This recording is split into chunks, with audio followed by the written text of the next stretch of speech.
பார்க்க போகிறோம்னா 6th இருக்க இலக்கணம் தான். சரிங்களா? ஒன்லி ஷார்ட்கட் மட்டும்.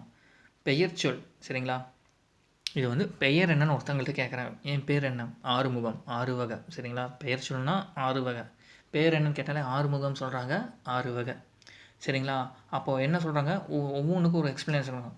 பொருட்பெயர், இடப்பெயர், காலப்பெயர், சினைப்பெயர், பண்பு பெயர் மற்றும் தொழிற்பெயர். பொருட்பெயர்னா என்ன? பொருளை எல்லாமே பொருளை மட்டும்தான் குறிக்கும்.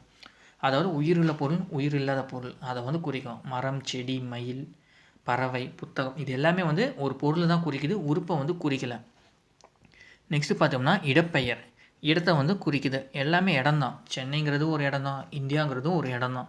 சரிங்களா? பள்ளி, பூங்கா, தெரு, வீடு எல்லாமே ஒரு இடம் தான். நெக்ஸ்ட்டு பார்த்திங்கன்னா காலப்பெயர். காலத்தை மட்டும்தான் குறிக்கணும். அதாவது ஒரு டைம் டியூரேஷன் சொல்லுவோம். நிமிடம் தான் சொல்லுவோம். 4 நாளும் சொல்லுவோம். அதுவும் டைமில் தான் சொல்கிறோம். சரிங்களா? வாரம் அதுவும் வந்து டைமில் தான் சொல்கிறோம்.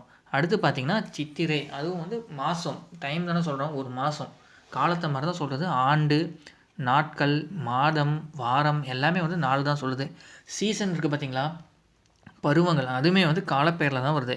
சினைனா உறுப்பு, கண், கை, இலை, அதாவது செடின்னு சொல்லலை. செடியோட உறுப்பில் ஒரு உறுப்புனா இலை. அதே மாதிரி மரத்தோட ஒரு உறுப்பு கிளை. அதனால் சினை பெயரில் வருது. பண்பு பெயர்னா என்னென்னா, ஒரு பண்பை சொல்லணும். எக்ஸாம்பிள்னால் ஒரு வட்டம்னா வட்டமான பண்பு, ஷேப் அல்லது அதோட பண்பு சொல்லுவோம்ல, செம்மை, கருமை, நன்மை, தீமை இது எல்லாமே வந்து பண்பில் தான் வருது. அடுத்து பார்த்திங்கன்னா தொழிற்பெயர். ஒரு தொழில், அதாவது வினைக்கு விகுதி வரும். படின்னு வந்தால் வினை. சரிங்களா? வினைச்சொல்னு சொல்லுவோம். அடுத்து ஆடு அப்படின்னு வந்தால் ஒரு ஆர்டர் மாதிரி வந்துச்சுன்னா அது வினை.